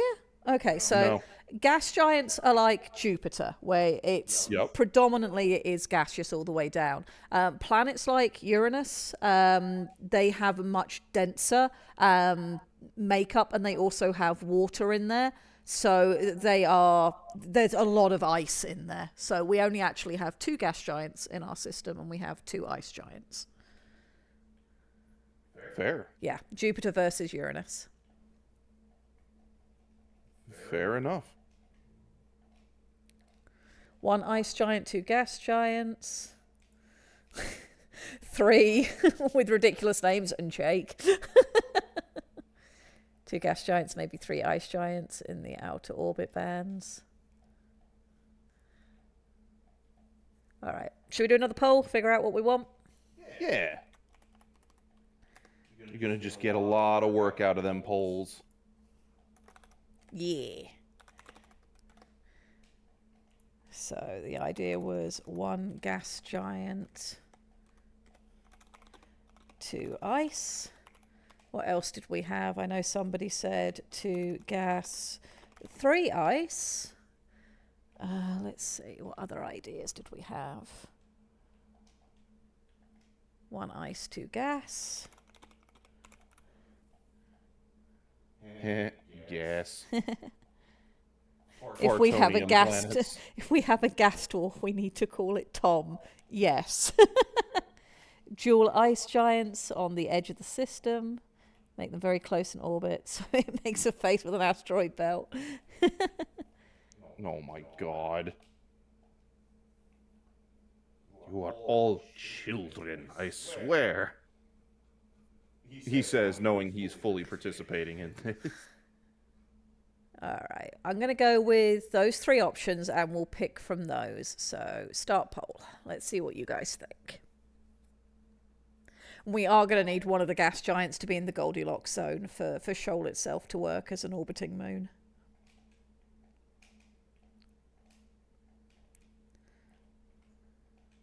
The Goldilocks zone.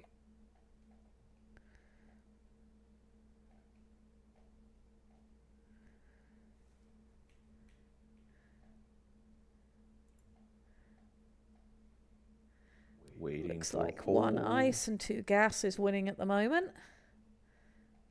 See, we're getting into the weeds with this. We're going to have a very robust setting.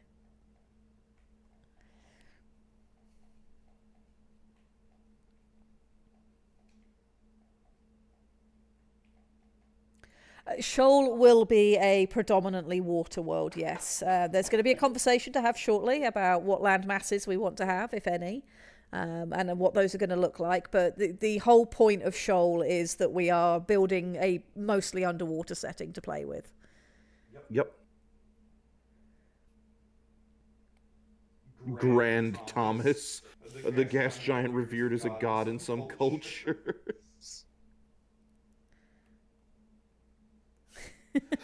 Oh boy. How many ways can we sprinkle inside jokes into the setting? We seem to be doing a good job. You guys are all obsessed with, oh god, we've got a 50-50 split. Quick, somebody solve it. Somebody solve it. Somebody solved it.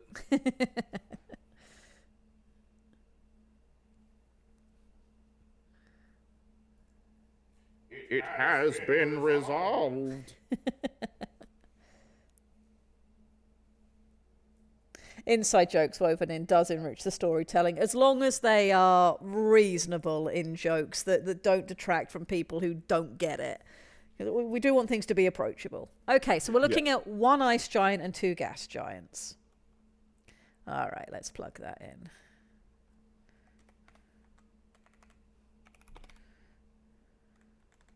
Ninja. What? Why? So, Though I imagine somebody's going to keep Venus just for the sake of it. the gas giant inhabits the Goldilocks zone. What do we want to do with the 2 ice giants? Are we going to have those out on the outer rim to harvest up and deal with a lot of the initial problems that might be coming in? That sounds entirely reasonable.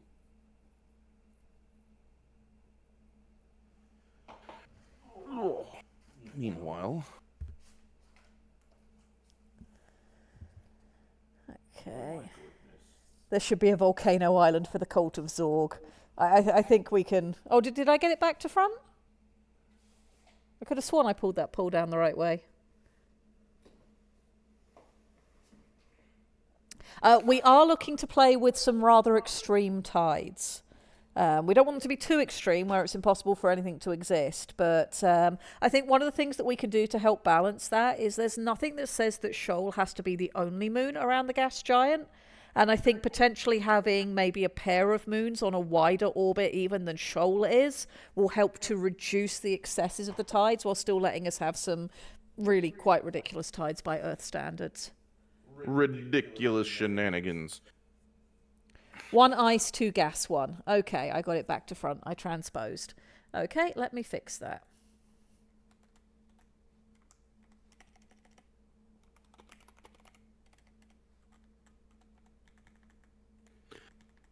Yeah, no, Heckmanston has a good idea there. Hard tides create the opportunity for interesting harvesting seasons and conflict.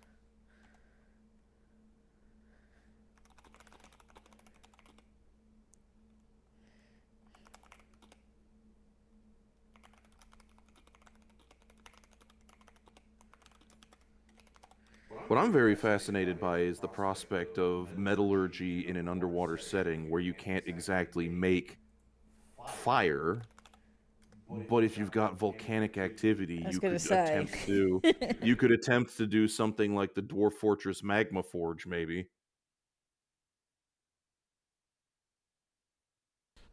Let's move on to the next question I've got on the list, and also let's scroll this down so you guys can see it over the banners. Does our star system have any unique features and hazards? I know somebody was talking about Oort clouds, which would be obviously further out. What do you guys want to do about anything unique in system? Do we have extreme comet activity, periodic meteorites? Do we have a lot of asteroid activity? What do you guys think? What should we have? I like the idea that got posited a little bit earlier of the orbit of Shoal around the gas giant periodically dipping into or through the rings of the gas giant to drive some of that meteorite activity that we were talking about. Okay. And then, of course, this would be where we could discuss the whole murky void thing that Mo brought up a good ways back about, the perspective of space. Maybe they don't have constellations and the like because they have some stellar body, Oort cloud, nebula, whatever you want to call it, that means that they don't actually see most of the stars beyond their immediate system.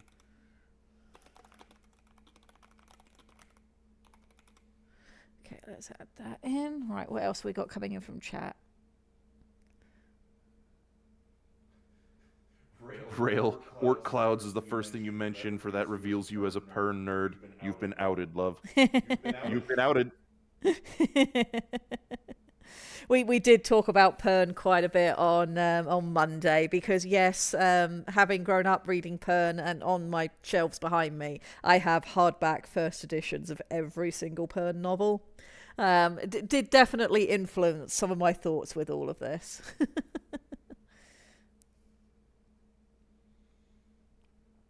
Asteroids and periodic meteorites coming from, gaseous explosions from the gas giants. Grimos likes the idea of the orbit passing through the rings. Yeah, I think that's a really cool idea to use that. Wilf, what in the heck is a Van Allen belt? Might end up necessary for life to stay entirely underwater just to block the radiation.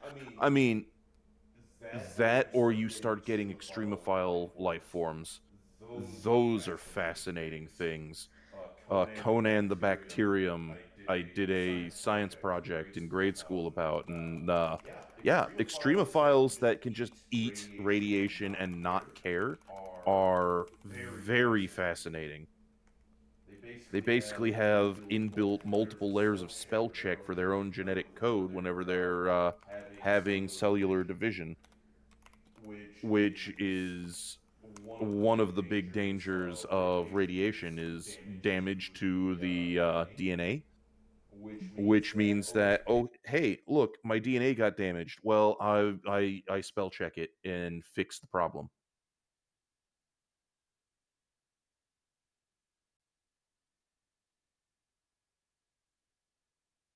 The Van Allen belt is what Wide Tom wears. Trap solar radiation. Okay. That might explain why we have some of, if we do decide to have like localized space travel, that could dictate why some of the vehicles that we decide to design have the designs that they have, is to deal with that, to get past that, because it's such an issue. I think that's a really cool idea. Yeah, no, Van Allen, now that I know what it is, yeah, Van Allen belt sounds fascinating and cool.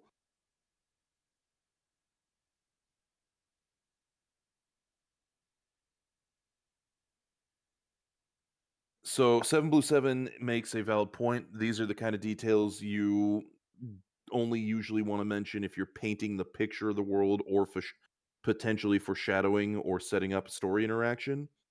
Depending on how much we focus on extraterrestrial things, the mechs not just under the sea but in the near space, could very much be a thing. Or in the case of the meteorite activity and the Van Allen belts, any kind of activity that happens on the surface rather than undersea, you would have those be very important elements, because now the mechs become super important, because outside of the mech, you cook like an egg or get hit by space rock. Yep. Neither are good. And you're right, Seven, bringing all of this information into every story would distract from a good story. However, what I'm hoping we might be able to do, if we get far enough along and you guys remain engaged and helping me with this, come November, which is traditionally novel writing month, I would absolutely love to be able to say, okay, in November, we're going to, or maybe in October to read them in November, we're going to write some short stories for Shoal and let people write what they want to write, and then maybe we'll read some of them on stream through November and have, just like nice cozy winter time. And having a lot of this stuff set up in a compendium for people to access gives people the ability to use the rules that we've set down to write the individual stories that you guys might want to write for this. And I mean, I'd love to read what you guys want to do with this. I think that would be really interesting. Communal writing is my favorite thing ever, so having a unique setting we're all writing for and being able to pick and choose stuff you guys have written based on the rule set we've established starting today, I think that would be a really cool thing. Yeah.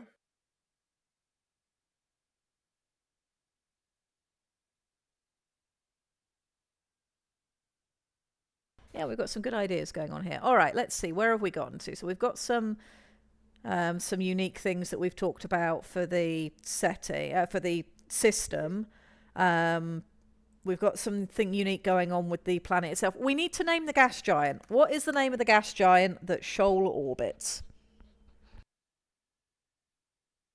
Shoal RPG after we finish writing the compendium rail, and then we can figure out a dice system or something for it.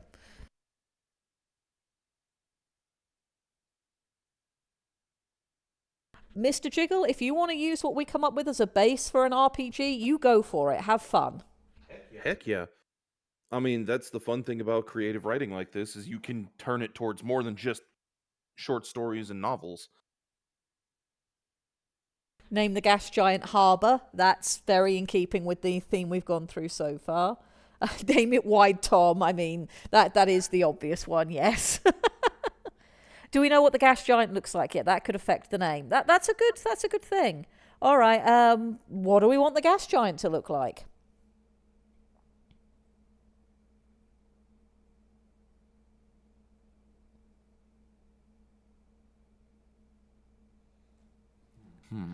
The only issue I have with Poseidon is that's a very human history name, because that's from human mythologica. So I don't know if that one would work so well.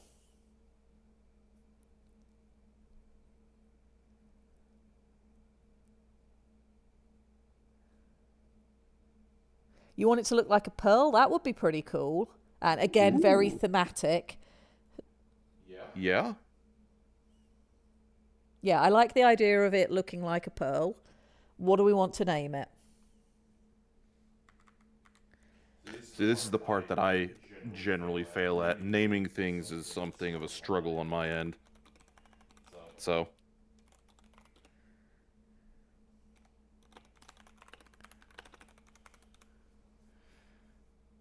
Latatom. Opalescence.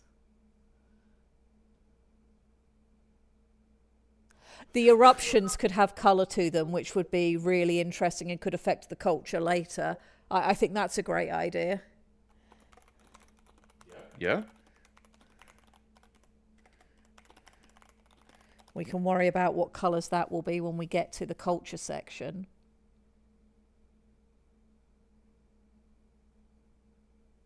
The Pale Storm. Opal's Eye. Okay, let's. I think we're going to need to do a poll again for this. So let's go here.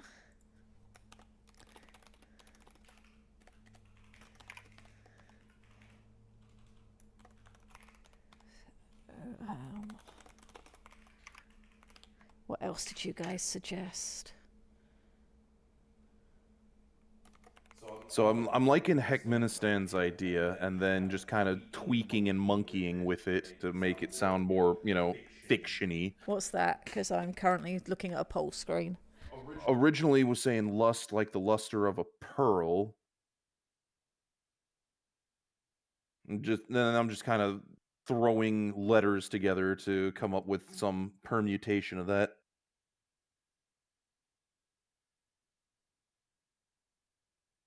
Yeah, something mercurial. Yeah, it definitely needs to be very, mercurial sounding, very flowing.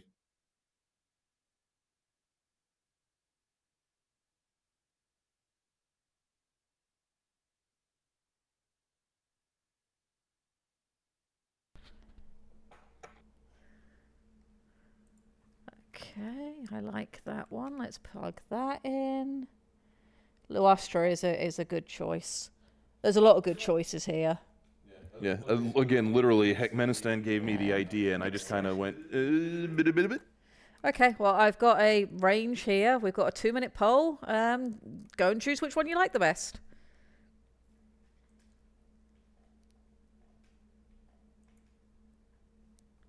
And any ideas that are coming up that don't get used for this, we're going to have settlements, colonies, land masses. yeah. We've got so many more things to name. Oh, yeah.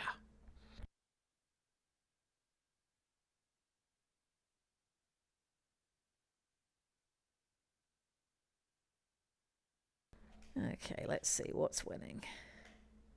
Luastra looks to be winning at the minute. Fair. And you guys have spelt it slightly different to how I've put it on here, which is fine. If that wins, we will use the spelling that's being used in chat. Fair enough.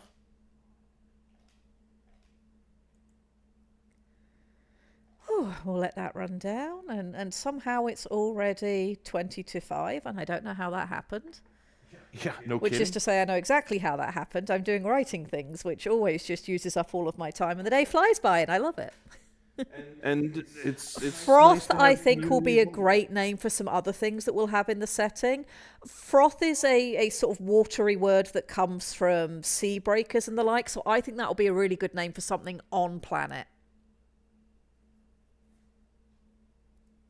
Sorry, what were you going to say, Aiden? I didn't mean to cut you off. Oh, I was just saying that it helps that there's, a very active community that is feeding into it, which again makes time fly. That's very, very true, and I am very, very blessed to have a pre-built community with you guys to be able to do this with. I would not be able to do this if I'd just done this off my own back somewhere else. So I'm very there's grateful for Aloe. all of you. Also, can we please welcome Aloe home? He is back home and recovering, and we're very glad to see him. So please send Aloe some love. Heck yeah, dude. A psychic backlash from coral exposure. That's a really good idea, Heckmanistan. Yeah, Yes, that's a great name for that. The first sign is commonly described as like feeling a fizzing in your brain. If you feel that, then you know that bad things are about to occur.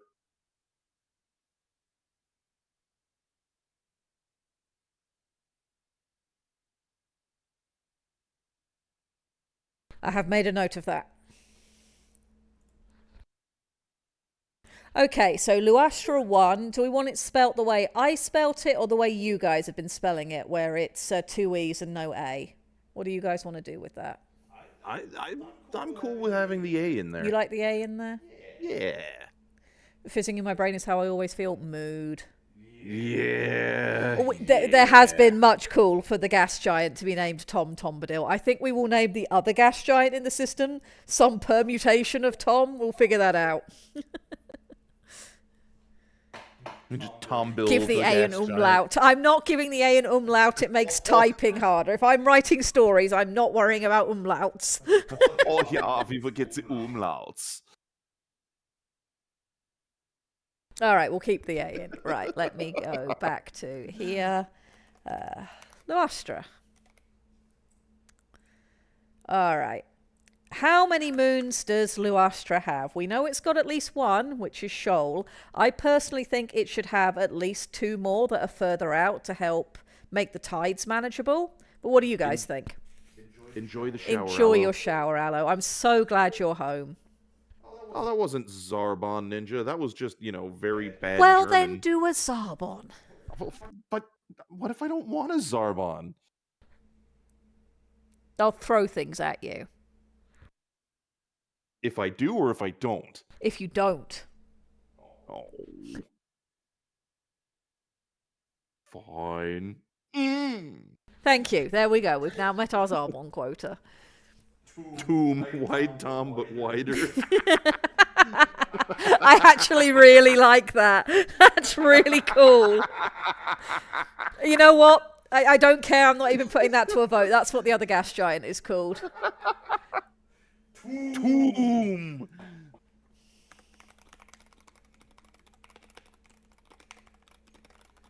Yeah, multiple moons for localized space travel does sound cool. Like the equivalent of us going to the moon or to Mars would be these guys doing their first steps to other moons, braving the radiation and asteroids to try and see what's going on in other celestial bodies. So when I'm talking about moons, I think what we need to be focusing on here is like major moons. Jupiter has a hell of a lot of stuff around it, so does Saturn, but a lot of it is it feels bad to say meaningless space debris because nothing is meaningless space debris, but I'm really sort of talking about the major moons that would be meaningful for the setting that we're doing. So I personally feel that there should be at least 2 more. Seven says there should be 4 to 5, and look at the cardinal directions. I saw somebody request we consult Polyhedrus. Yep, that would be Grimos. All right, so do we want to just do a d6 and see what we get from that, or do we want to do 2d6?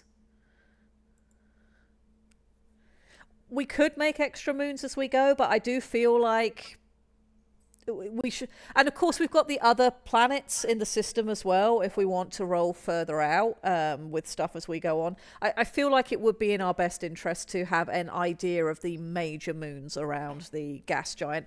Not necessarily because of visiting them, though I do think having some others that are habitable could be really interesting storytelling, but because historically, looking at how our own species has developed and even looking at how it's affected non-sentient animals on our planet, what goes on in the night sky has a big impact on both evolution and cultural development.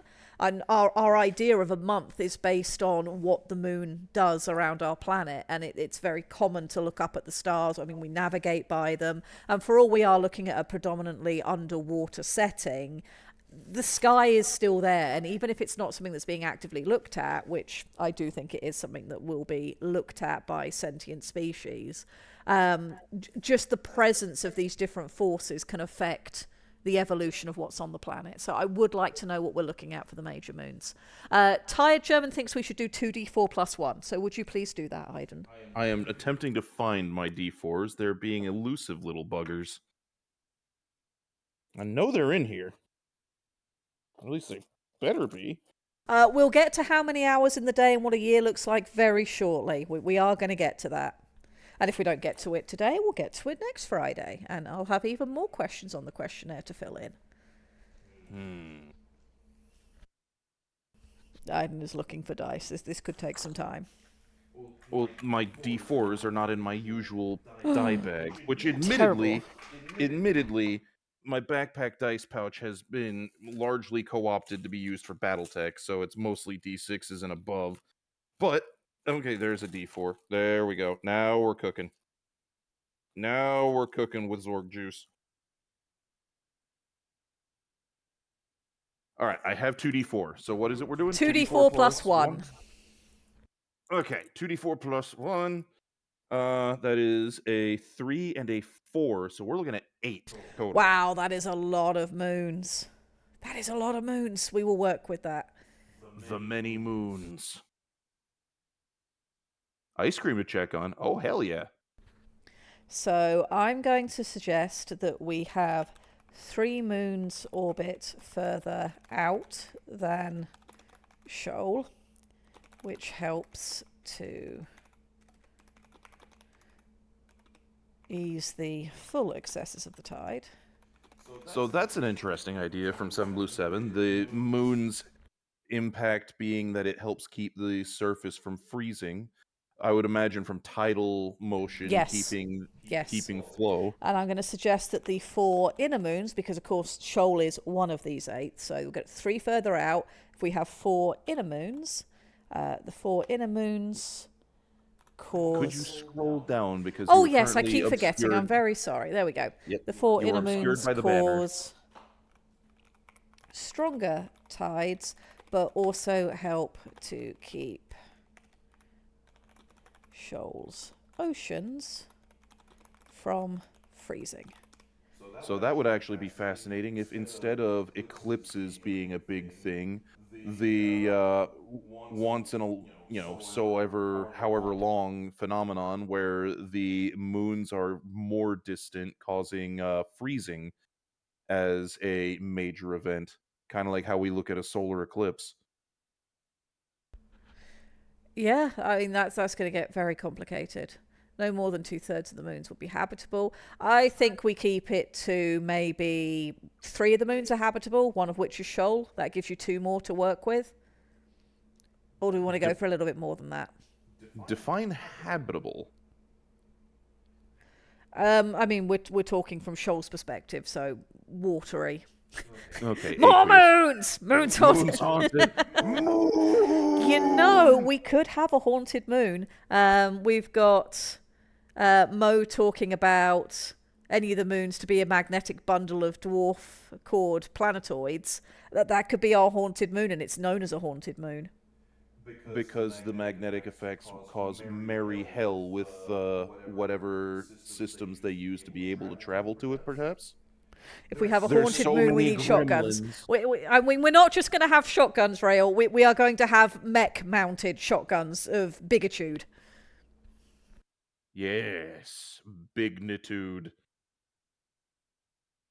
We don't talk about the haunted moon. Bad stuff happens there. Bermuda Triangle moved there. It's got its own planet now with blackjack and hookers. Okay, hang on then. Let me write this down. So we are looking at the outermost moon is haunted. Moon's haunted. It is a cluster of magnetic cord planetoids. I can't spell. That's okay.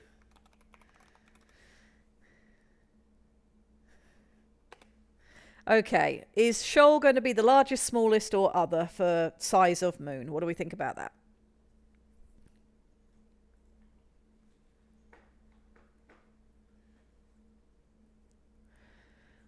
We could have one of the moons be a desert moon named Tox after Tex. We could do that.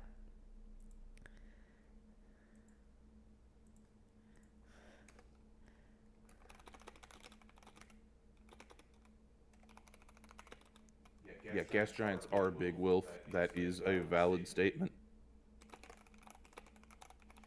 Well, Bully Snake, if one of the other moons is the haunted, super magnetic kind of dwarf planet, that would go without saying, I would think. Just because it would have much more heavy metals available than a more aqueous planet. At least that's me just kind of spitballing ideas here.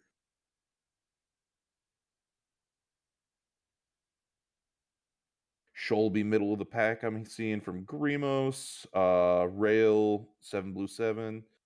Tired German says to make it the biggest. I don't know. I think the haunted moon ought to be the biggest. What do you guys think, chat? I'm okay with Shoal being sort of the centre of the moon cluster, middle-sized. That seems good. Sarah's demands out. Well, then you're going to have to deal with that. Yes. But yeah, it looks like middle of the pack is... Yeah, because we don't want to make Shoal too small. But we also don't want to make it too big because we do need those outer moons to calm its tides down. So yeah, we'll go middle of the pack. I think that's good. And it's roughly Earth-sized, yeah.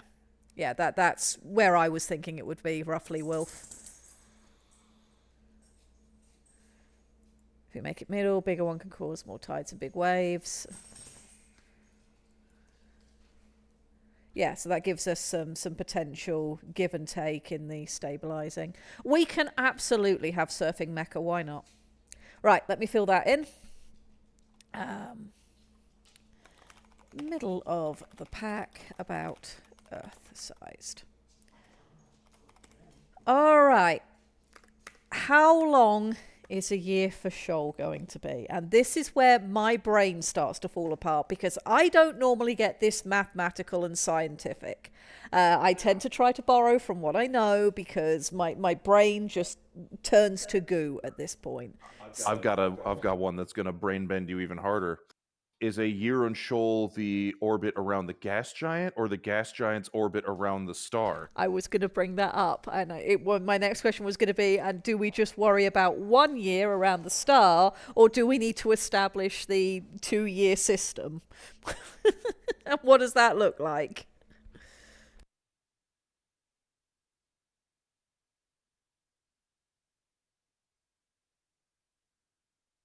So 1 year is around the star. Okay.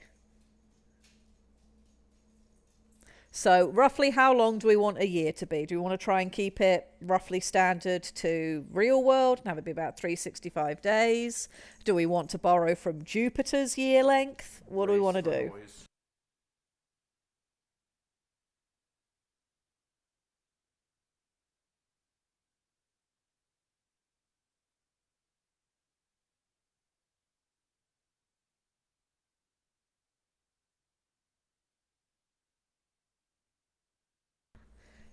Yeah, I do think we're going to have to make sure that we take into account the mini year, which is around the gas giant. 1 shoal year is roughly 5 years. Okay. Jupiter year length makes sense. Make all units of time a base 12 system. About 20% less to make it unique. Oh god, everything would be orbiting so fast. Okay, let's go and look up what Jupiter's year length is, because I don't actually know. This will take me just a moment. How long is Jupiter's year? Would they have a lunar calendar? No, because that wouldn't work, because they've got too many moons. Jupiter's year, or the time it takes to complete one orbit around the sun, is approximately 12 years. Okay. Do we want to go for it being 12 years, make it a 12 base system, or do we want to just go with 10 and make it a 10 base system so my brain doesn't break?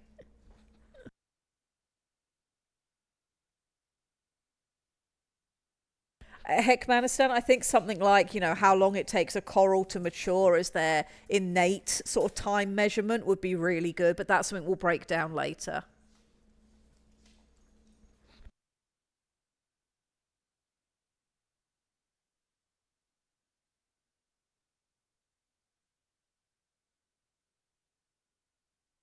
Multiple different lengths. Period. Your breath is stink. Okay. 1 shoal year, 5 Earth years. I have an important announcement. What is your important announcement? Saris's breath stinks. She's decided she must be in Dad's lap. Oh, bless her. She's very adorable. Yeah. All right, so we're going to go with 1 year around the sun is going to be equivalent to 5 of our years. How long does it take for Shoal to orbit its gas giant, which we'll refer to as the mini year? That would be, what if that's their equivalent of a month? Or a season, perhaps. Yeah. We'll see what chat thinks.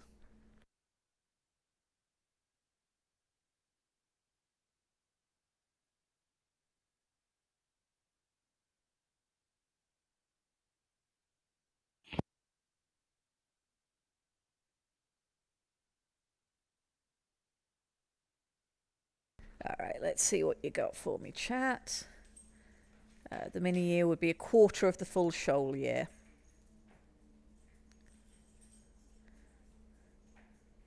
Well, if we said it was a fifth of the full shoal year, because that would then make one rotation around the gas giant equivalent to 1 year of our time, which will be a lot easier for us to visualize. I think we'll do that, because then my brain won't break.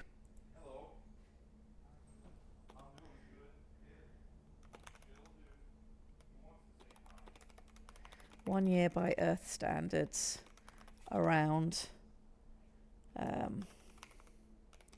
there we go, around the gas giant. All right. I believe I'm clear with you guys until half past the hour. So we've probably got enough time to figure out what we want to do with what does the night sky look like, and oh god no, how has this affected things like the concept of a month. That's going to be complicated. Maybe we leave that for next week, and that will give me a chance to write up what we've got so far into an accessible document you guys can all get into, and then we'll carry on next time. What do we feel about that? Yes, exactly, Seven. Night Sky basically writes itself based on the physical elements thus far. That's one of the reasons I really love doing world building this way, is if you start from your fundamentals and build forwards, descriptive elements and potential plot elements just kind of turn up by themselves. It's great. And it certainly helps having a chat full of 50 people throwing really good ideas at me as well. I'm very appreciative for all of you and the wonderful ideas.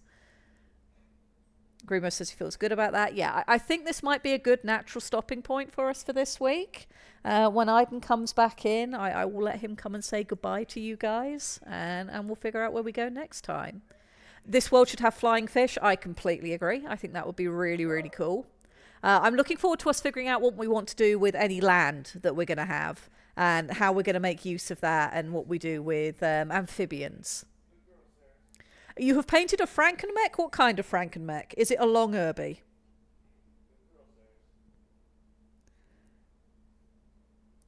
There are indeed going to be significant amounts of time where the planet is just full darkness the entire time, and I think that's going to be really interesting for when we get to cultural ideas. Or Ed's got ideas about land. Make sure you note them down, because when we get there, I'm going to be all about that. Be all about that. Flying fish versus diving ducks. Oh, I certainly think we should have something that's an equivalent of a cormorant. That would be really interesting. Hammerhead with a Black Knight sword arm. Snub-nosed PPC arm. Well, once we get to actually designing the mechs and how they're going to work, that's going to get really interesting. I think Luastra will have to let some light through the gases, because of course it's a gas giant, not an ice giant. But that's going to be in itself different, and perhaps we let that be part of what affects the psionic ability of both the coral and the people who live there. Instead of islands or land masses, I think having a number of spines or mountain ranges that stick out would be interesting. The only difficulty once you get to that, where you're having jagged mountains sticking out of the water, especially on a world where we're going to be having really quite extreme tides by Earth standards, it will wear that down. So I don't think we're going to be able to have them be really jagged, but we'll think about that when we get there. Water polo teams. Extensive volcanism, yeah, but that could make them quite temporary as well. Yes. So yeah, that'll definitely be interesting when we get to talking about land masses. Very, very interested for what we're going to end up doing with that. Would you like to come and say goodbye to chat, love? Because we're about at the end of my slot. We've reached a natural stopping point. Okay. I think we've done good work today. Pip has defended the integrity of his girl. And I can hear this. Yeah, the neighbor's dog's from 2 doors down. So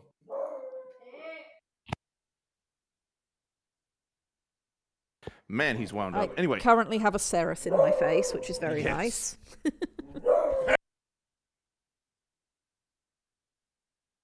All right, I think that definitely marks the end of my time slot with you guys for this week. I'm probably going to do a splash screen for our opening based on what we build for Shoal, so that will be really interesting.